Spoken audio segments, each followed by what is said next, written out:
Götüremem,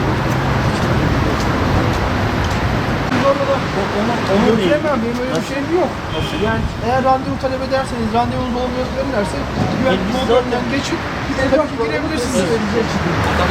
Evet, değerli basın mensupları, bugün Avrasya Tüneli'nde 1 Şubat itibariyle yapılan en son %56'lık artışla beraber, zamla beraber kamuoyunda ciddi anlamda vicdanları yaralayan, kamuoyunu rahatsız eden bu durumu şirket yetkilileriyle görüşmek için ve bu anlamda itiraz dilekçemizi sunmak için şirketin binasına geldik ve bu itiraz dilekçemizi şirket yetkililerine ilettik.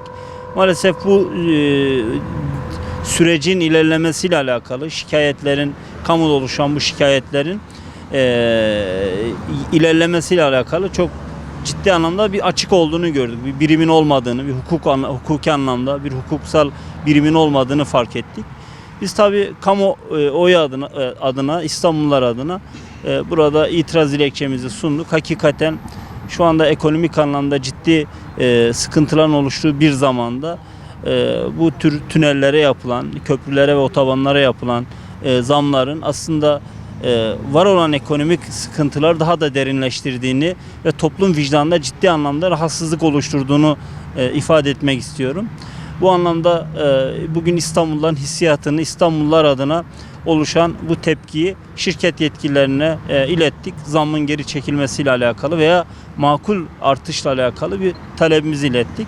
Bu anlamda diğer hukuki değerlendirmeler de parti avukatımız Sayın Adem Aksu kardeşimiz ifade edecek. Ben tekrardan katılım sağlayan değerli basın mensuplarına çok teşekkür ediyorum. Bugün Hüdapar İstanbul İl Başkanlığı olarak ilgili kurumun kapısına geldiğimizde çok elin bir durumla karşılaştık. Kendileri bizimle olan kurdukları ilişkide sanki yapmış oldukları zamlara karşı protesto girişiminde bulunduğumuz niyetiyle bize yaklaştılar. Ama biz hukuki olarak bir hak arama çerçevesinde buraya geldik ve bir itiraz dilekçesi hazırlamıştık. Onu ilgili merciye teslim etmek istedik. Fakat ne yazık ki böyle bir mercinin de olmadığını gördük. Elleri ayakları birbirine dolaştı arkadaşlarım. Bir diğer nokta hukuki olarak kamu hizmeti devlet eliyle görülen bir hizmettir. Kamu hizmetinin bazı durumlarda özel teşebbüs aracılığıyla görüldüğü de görülmektedir ki bu Avrasya Tüneli'nin işleten firmalar yap işlet devret modeliyle bu hizmeti özel teşebbüs aracılığıyla gerçekleştirmektedirler. Fakat yapılan zamlar her ne kadar bu özel şirketlerin kendi inisiyatifleriyle alınmış olduğu zannedilse de sonuçta bir kamu hizmeti verilmekte ve kamu hizmetinin verilmesinde bazı ilkeler bu verilen hizmetten alınan bedelleri denge fren otokontrol mekanizmasıyla engellemektedir ki bunlardan bir tanesi mecanilik ilkesidir.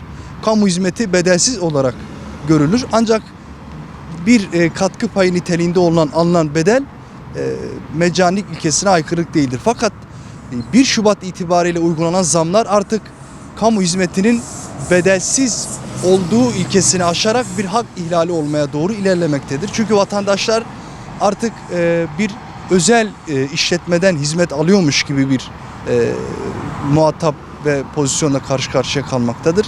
Devlet de burada kendisini adeta gizleyerek özel şirket üzerinden yaptırdığı bu hizmette kendisinin bir hak ihlali oluşturmadığı yönünde bir kendisine perde oluşturmaktadır. Fakat vatandaşlar mağdurdur ve özellikle yapılan zamla birlikte kamu hizmetinden tüm toplum, tüm vatandaşlar eşit bir şekilde de istifade edemeyecektir. Bu yönüyle de bir hak ihlali oluşmaktadır. Sosyal devlet ilkesi gereği de vatandaşlara uygun ve en iyi şartlarda götürülmesi gereken kamu hizmeti yapılan zamlarla birlikte yine ihlal edilmiştir.